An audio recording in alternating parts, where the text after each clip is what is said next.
Hello there, and thank you for stopping by my channel. This is another episode of Scary Stories. Today we will be reading The Spirit's Whisper by J.S. Le Fanu. So, strap in. Hope you guys enjoy. Hope you get the chills. And if you like this video, make sure to like it down below and subscribe. Yes, I have been haunted.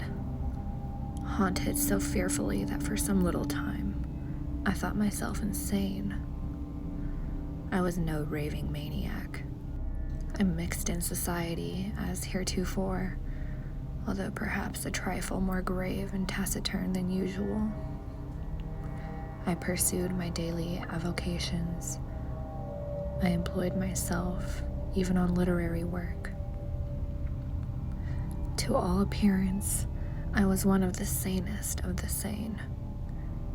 And yet, all the while, I considered myself the victim of such strange delusions that, in my own mind, I fancied to my senses, and one sense in particular, so far erratic and beyond my own control that I was, in real truth, a madman. How far I was then insane it must be for others who hear my story to decide. My hallucinations have long since left me, and at all events, I am now as sane as I suppose most men are. My first attack came one afternoon when, being in a listless and idle mood, I had risen from my work and was amusing myself with speculating at my window on the different personages who were passing before me. At that time, I occupied apartments in the Brompton Road. Perhaps there is no thoroughfare in London where the ordinary passengers are of so varied a description, or high life and low life mingle in so perpetual a medley.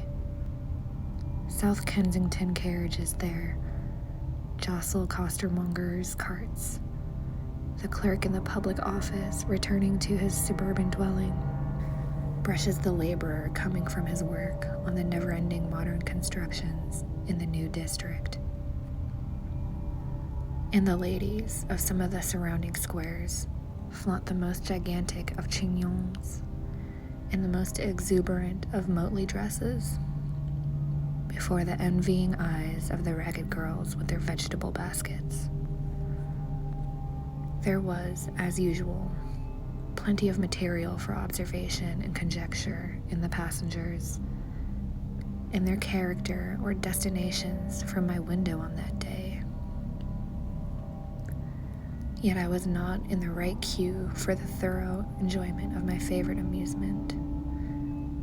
I was in a rather melancholy mood. Somehow or other, I don't know why, my memory had reverted to a pretty woman whom I had not seen for many years. She had been my first love, and I had loved her with a boyish passion as genuine as it was intense. I thought my heart would have broken, and I certainly talked, seriously, of dying, when she formed an attachment to an ill-conditioned, handsome young adventurer, and on her family objecting to such an alliance, eloped with him. I had never seen the fellow, against whom, however, I cherished a hatred almost as intense as my passion for the infatuated girl who had flown from her home for his sake. We had heard of her being at the continent with her husband, and learned that the man's shifty life had eventually taken him to the east. For some years, nothing more had been heard of the poor girl. It was a melancholy history, and its memory ill-disposed me for amusement. A sigh was probably just escaping my lips with the half-articulated words, "Poor Julia," when my eyes fell on a man passing before my window. There was nothing particularly striking about him. He was tall, with fine features, and a long, fair beard. contrasting somewhat with his bronzed complexion. I had seen many of our officers on their return from the Crimea look much the same. Still, the man's aspect gave me a shuddering feeling. I didn't know why. At the same moment, a whispering, low voice uttered aloud in my ear the words, "It is he." I turned, startled. There was no one near me, no one in the room. There was no fancy in the sound. I had heard the words with painful distinctness. I ran to the door, opened it. Not a sound on the staircase, not a sound in the whole house. Nothing but the hum from the street. I came back and sat down. It was no use reasoning with myself. I had the ineffaceable conviction that I had heard the voice. Then first the idea crossed my mind that I might be the victim of hallucinations. Yes, it must have been so, for now I recalled to mind that the voice had been that of my poor lost Julia, and at the moment I heard it, I had been dreaming of her. I questioned my own state of health. I was well, at least I had been so.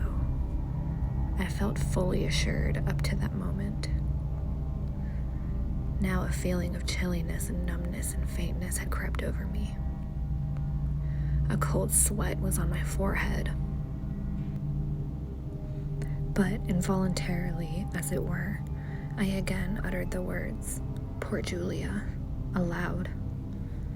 At the same time, a deep, heavy sigh, almost a groan, was distinctly audible close by me. I sprang up. I was alone, quite alone. It was once more a hallucination. By degrees, the first painful impression wore away. Some days had passed, and I had begun to forget my singular delusion. When my thoughts did revert to it, the recollection was dismissed as that of a ridiculous fancy. One afternoon, I was in the Strand, coming from Charing Cross, when I was once more overcome by that peculiar feeling of cold and numbness which I had before experienced. The day was warm and bright and genial, and yet I positively shivered. I had scarce time to interrogate my own strange sensations when a man went by me rapidly. How was it that I recognized him at once as the individual who had only passed my window so casually on that morning of the hallucination?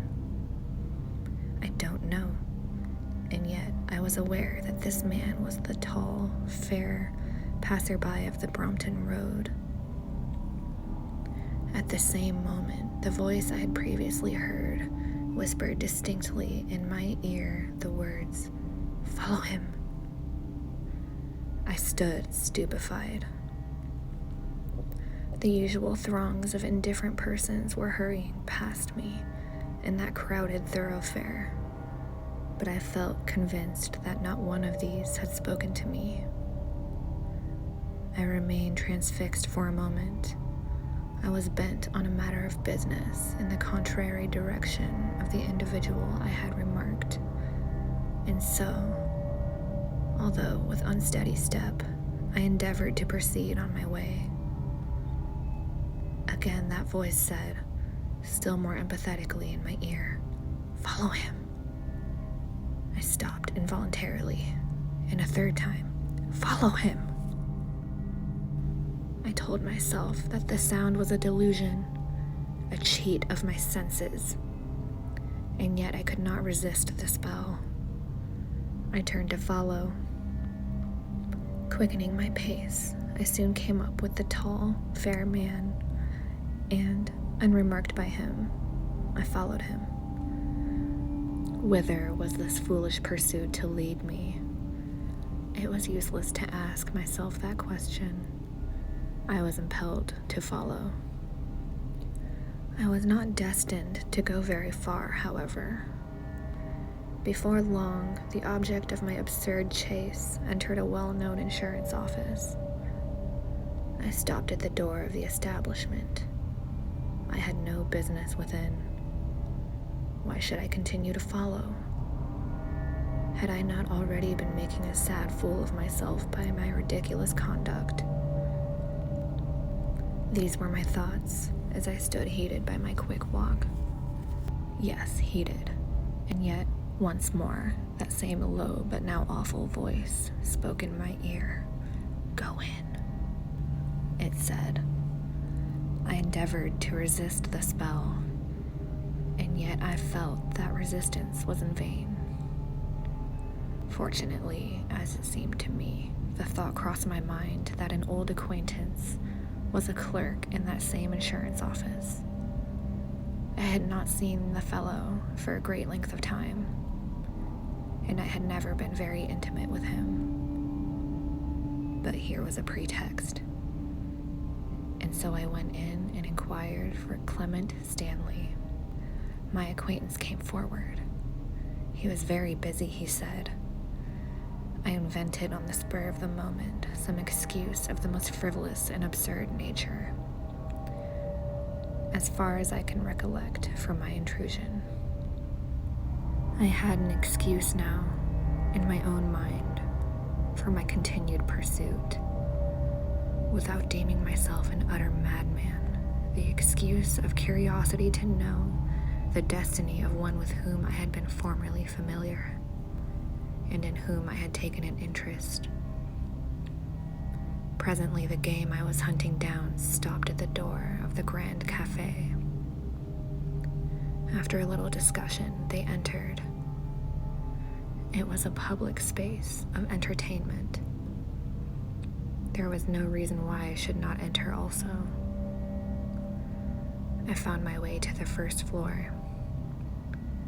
They were already seated at a table, Mary holding the cart in her hand. They were about to dine. Why should not I dine there too? There was but one little objection. I had an engagement to dinner, but the strange impulse which overpowered me and seemed leading me on step by step, spite of myself, quickly overruled all the dictates of propriety toward my intended host. Could I not send a prettily devised apology? I glided past the couple, with my head averted, seeking a table, and I was unobserved by my old acquaintance. I was too agitated to eat, but I made a semblance, and little heeded the air of surprise and almost disgust on the bewildered face of the waiter as he bore away the barely touched dishes. I was in a very fever of impatience and doubt what next to do. They still sat on, in evident enjoyment of their meal and their constant draughts of sparkling wine. My impatience was becoming almost unbearable when the man at last rose. The woman seemed to have uttered some expostulation, for he turned at the door and said somewhat harshly aloud, "Nonsense. Only one game and I shall be back. The waiter will give you a paper, a magazine, something to while away the time." And he left the room for the billiard table, as I surmised. Now was my opportunity. After a little hesitation, I rose and I planted myself abruptly on the vacant seat before the woman. "Mary," I said. She started with a little exclamation of alarm and dropped the paper she held. She knew me at once. "Master John!" she exclaimed, using the familiar term still given me when I was long past boyhood. And then, after a lengthened gaze, she turned away her head. I was embarrassed at first how to address her. "Mary," I said at last, "I am grieved to see you thus." Why should you be grieved for me? She retorted, looking at me sharply and speaking in a tone of impatient anger. I am happy as I am. I don't believe you, I replied. She again turned away her head. Mary, I pursued. Can you doubt that, in spite of all, I have still a strong interest in the companion of my youth? She looked at me almost mournfully, but did not speak. At that moment, I probably grew pale, for suddenly that chilly fit seized me again, and my forehead became clammy. That voice sounded again in my ear. Speak of him, were the words it uttered. Mary gazed on me with surprise, and yet I was assured that she had not heard that voice, so plain to me. She evidently mistook the nature of my visible emotion. Oh, Master John, she stammered, with tears gathering in her eyes, reverting again to that name of bygone times. If you had loved me then, if you had consoled my true affection with one word of hope, one look of loving kindness, if you had not spurned and crushed me, I should not have been what I am now. I was about to make some answer to this burst of unforgotten passion when the voice came again. Speak of him. You have loved others since, I remarked, with a coldness which seemed cruel to myself. You love him now. And I nodded my head toward the door by which the man had disappeared. Do I? She said, with a bitter smile. Perhaps. Who knows? And yet no good can come to you from a connection with that man, I pursued. Why not? He adores me, and he is free, was her answer, given with a little triumphant air. Yes, I said, I know he is free. He has lately lost his wife. He has made good his claim to the sum for which he insured her life. Mary grew deadly pale. How did you learn this? What do you know of him? She stammered. I had no reply to give.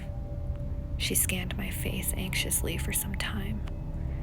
Then in a low voice, she added, What do you suspect? I was still silent and only looked at her fixedly. You do not speak, she pursued nervously. Why do you not speak? Ah, you know more than you would say. Master John, you might set my tortured mind at rest and clear or confirm those doubts which will come into my poor head, spite of myself. Speak out, oh do speak out. Not here. It is impossible, I replied, looking around. The room, as the hour advanced, was becoming more thronged with guests, and the full tables gave a pretext for my reticence, when in truth I had nothing to say. Will you come and see me? Will you? She asked with earnest entreaty. I nodded my head. Have you a pocketbook? I will write you my address, and you will come. Yes, I am sure you will come. I handed her my pocketbook and pencil. She wrote rapidly. Between the hours of 3 and 5, she whispered, looking uneasily at the door. He is sure not to be at home. I rose. Mary held out her hand to me, then withdrew it hastily with an air of shame, and the tears sprang into her eyes again. I left the room hurriedly and met her companion on the stairs. That same evening, in the solitude of my own room, I pondered over the little event of the day. I had calmed down from my state of excitement.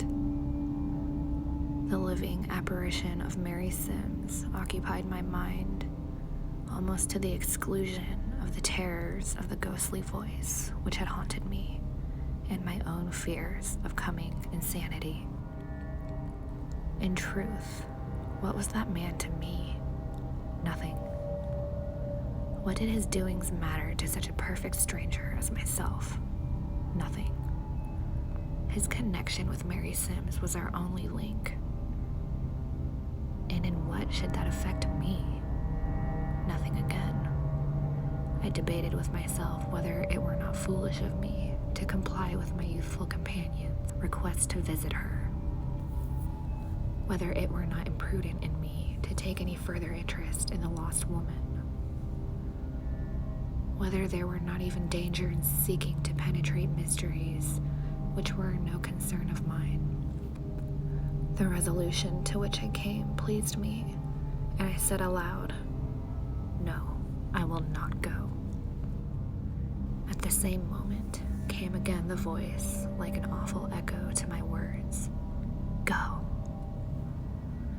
It came so suddenly and so imperatively, almost without any previous warning of the usual shudder, that the shock was more than I could bear.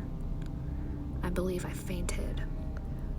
I know I found myself, when I came to consciousness, in my armchair, cold and numb, and my candles had almost burned down into their sockets. The next morning, I was really ill.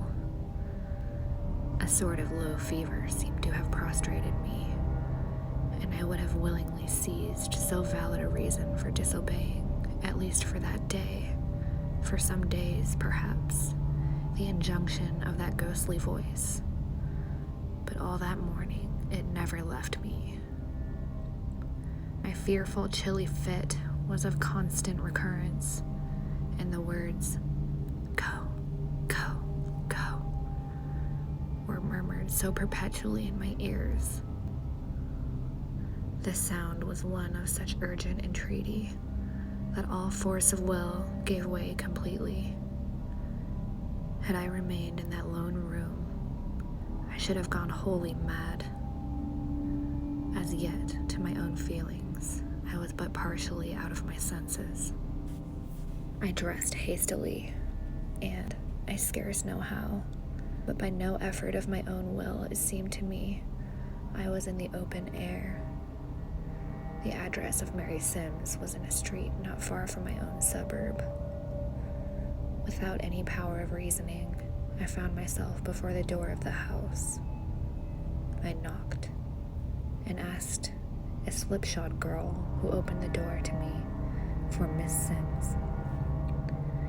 She knew no such person, held a brief shrill of colloquy with some female in the back parlor, and on coming back, was about to shut the door in my face when a voice from above, the voice of her I sought, called down the stairs, "Let the gentleman come up." I was allowed to pass. In the front drawing room, I found Mary Sims. "They do not know me under that name," she said with a mournful smile, and again extended, then withdrew her hand. "Sit down," she went on to say, after a nervous pause. "I am alone now. Tell, I adjure you, if you have still one latent feeling of old kindness for me, explain your words of yesterday to me." I muttered something to the effect that I had no explanation to give. No words could be truer. I had not the slightest conception what to say. "Yes, I'm sure you have. You must. You will," pursued Mary excitedly. "You have some knowledge of that matter." "What matter?" I asked. "Why, the insurance," she replied impatiently. "You know well what I mean. My mind has been distracted about it. Spite of myself, terrible suspicions have forced themselves on me. No, I don't mean that," she cried, suddenly checking herself and changing her tone. "Don't heed what I said. It was madness in me to say what I did. But do tell me what you know." The request was a difficult one to comply with, for I knew nothing. It is impossible to say what might have been the end of this strange interview, in which I began to feel myself an unwilling impostor. But suddenly Mary started. "The noise of the latchkey in the lock," she cried, alarmed. "He has returned. He must not see you. You must come another time. Here, be quick. I'll manage him."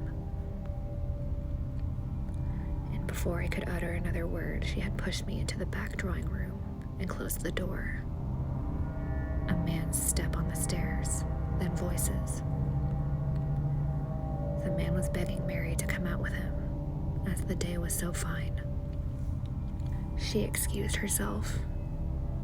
He would hear no refusal.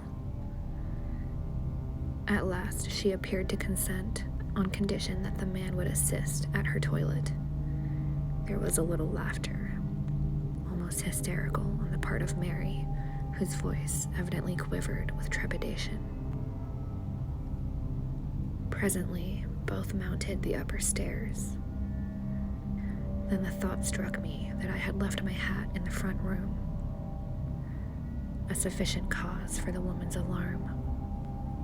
I opened the door cautiously, seized my hat, and was about to steal down the stairs when I was again spellbound by that numb cold. "Stay," said the voice. I staggered back into the other room with my hat and closed the door. Said the voice. I staggered back to the other room with my hat and closed the door. Presently, the couple came down. Mary was probably relieved by discovering that my hat was no longer there, and surmised that I had departed, for I heard her laughing as they went down the lower flight. Then I heard them leave the house. I was alone in that dark drawing room. Why? What did I want there? I was soon to learn. I felt the chill, invisible presence near me, and the voice said, "Search." I shuddered and obeyed. The cabinet was firmly locked. There was no power of opening it except by burglarious infraction. But still the voice said, "Search." I might have known that, in my state of what I deemed insanity, resistance was in vain. I grasped the most accessible drawer from behind and pulled it toward me. Uppermost within it lay letters. They were addressed to Captain Cameron, Captain George Cameron. That name, the name of Julia's husband, the man with whom she had eloped. For it was he who was the object of my pursuit. My shuddering fit became so strong that I could scarce hold the papers, and "Search" was repeated in my ear. Below the letters lay a small book in a limp black cover. I opened this book with a trembling hand. It was filled with manuscript, Julia's well-known handwriting. "Read," muttered the voice. I read. There were long entries by poor Julia of her daily life, complaints of her husband's unkindness, neglect, then cruelty. I turned to the last pages. Her hand had grown very feeble now, and she was very ill. "George seems kinder now," she wrote. "He brings me all of my medicines with his own hand." Later on, "I am dying. I know I am dying. He has poisoned me. I saw him last night through the curtains pour something into my cup. I saw it in his evil eye. I would not drink. I will drink no more. But I feel I must die." These were the last words. Below were written in a man's bold hand the words, "Poor fool." This sudden revelation of poor Julia's death and dying thoughts unnerved me quite. I grew colder in my whole frame than ever. "Take it," said her voice.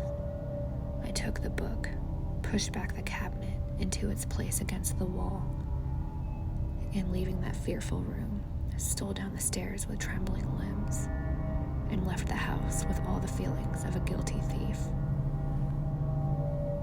For some days, I pursued my poor lost Julia's diary again and again.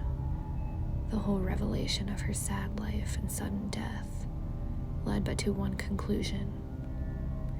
She had died of poison by the hands of her unworthy husband. He had insured her life, and then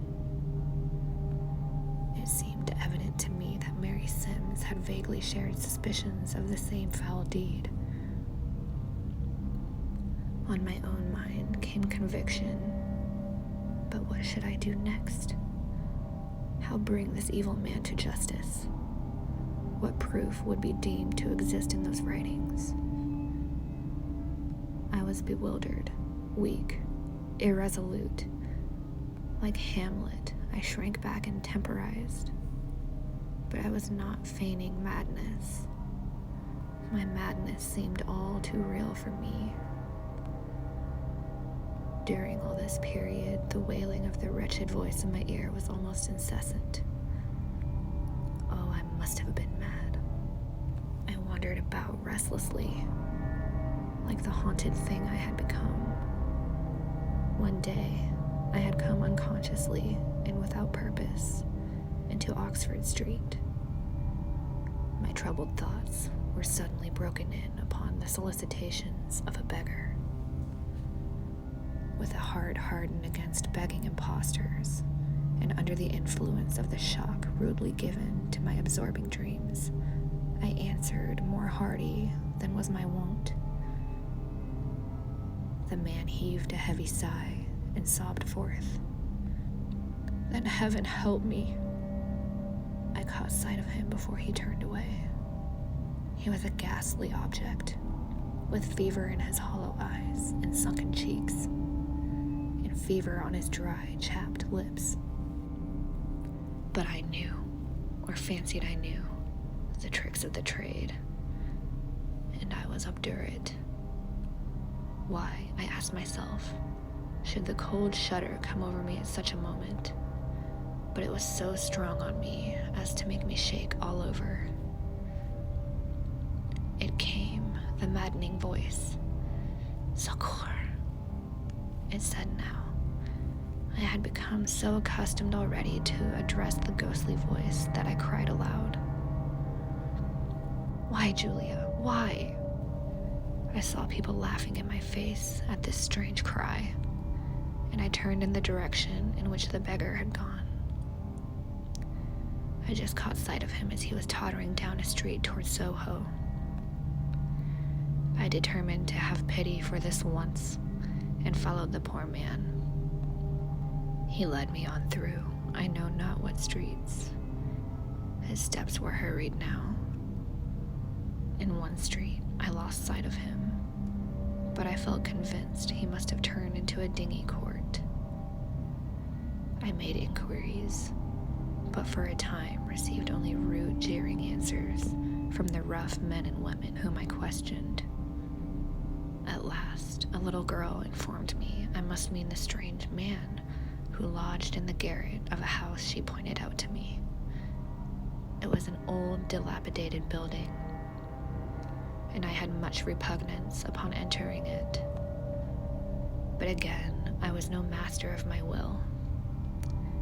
I mounted some creaking stairs to the top of the house until I could go no further. A shattered door was open. I entered the wretched garret.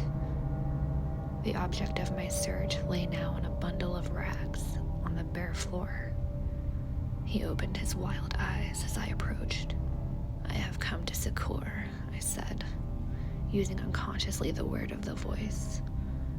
"What ails you?" "Ails me," gasped the man. "Hunger, starvation, fever." I was horrified. Hurrying to the top of the stairs, I shouted till I had roused the attention of the old woman. I gave her money to bring me food and brandy, promising her a recompense for her trouble. "Have you no friends?" I asked the wretched man as I returned. None, he said feebly. Then as the fever rose in his eyes and even flushed his pallid face, he said excitedly, I had a master once, one I periled my soul for. He knows I am dying. But spite all of my letters, he will not come. He wants me dead. He wants me dead. And his wish is coming to pass now. Cannot I find him, bring him here? I asked. The man stared at me, shook his head, and at last, as if collecting his faculties with much exertion, muttered, Yes, it is a last hope. Perhaps you may, and I can be revenged on him at least. Yes, revenged. I have threatened him already. And the fellow laughed, a wild laugh. Control yourself, I urged, kneeling by his side. Give me his name, his address. Captain George Cameron, he gasped, and then fell back. Captain George Cameron, I cried. Speak, what of him? But the man's senses seemed gone. He only muttered incoherently. The old woman returned with the food and spirits. I had found one honest creature in that foul region. I gave her money. Provide her more if she would bring a doctor.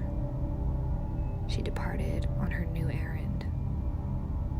I raised the man's head, moistened his lips with the brandy, and then poured some of the spirit down his throat. He gulped at it eagerly and opened his eyes. But he still raved incoherently. I did not do it. It was he. He made me buy the poison. He dared not risk the danger himself, the coward. I knew what he meant to do with it, and yet I did not speak. I was her murderer too. Poor Mrs. Cameron, poor Mrs. Cameron. Do you forgive? Can you forgive? And the man screamed aloud and stretched out his arms as if to fright away a phantom. I had drunk in every word and knew the meaning of those broken accents well. Could I have found at last the means of bringing justice on the murderer's head? But the man was raving in a delirium, and I was obliged to hold him with all my strength. A step up the stairs. Could it be the medical man I had sent for? That would indeed be a blessing. A man entered. It was Cameron. He came in jauntily with the words, How now, Saunders, you rascal? What more do you want to get out of me? He started at the sight of a stranger. I rose from my kneeling posture like an accusing spirit. I struggled for calm, but passion beyond my control mastered me. And was I not a madman? I seized him by the throat with the words, Murderer, poisoner, where is Julia? He shook me off violently. And who the devil are you, sir? He cried. That murdered woman's cousin. I rushed at him again. Lying hound, he shouted and grappled me. His strength was far beyond mine. He had his hand on my throat. A crimson darkness was in my eyes. I could not see. I could not hear. There was a torrent of sound pouring in my ears. Suddenly, his grasp relaxed. When I recovered my sight, I saw the murderer struggling with the fever-stricken man, who had risen from the floor and seized him from behind. This unexpected diversion saved my life, but the ex-groom was soon thrown back on the ground. Captain George Cameron, I cried. Kill me, but you would only heap another murder on your head. He advanced on me with something glittering in his hand. Without a word, he came and stabbed at me, but at the same moment, I darted at him a heavy blow. What followed was too confused for clear remembrance. I saw. No, I will say I fancied that I saw. The dim form of Julia Staunton standing between me and her vile husband. Did he see the vision too? I cannot say. He reeled back and fell heavily to the floor. Maybe it was only my blow that felled him. Then came confusion, a dream of a crowd of people, policemen, muttered accusations. I had fainted from the wound in my arm. Captain George Cameron was arrested. Saunders recovered and lived long enough to be the principal witness on his trial. The murderer was found guilty. Poor Julia's diary, too, which I had abstracted, told fearfully against him. But he contrived to escape the gallows.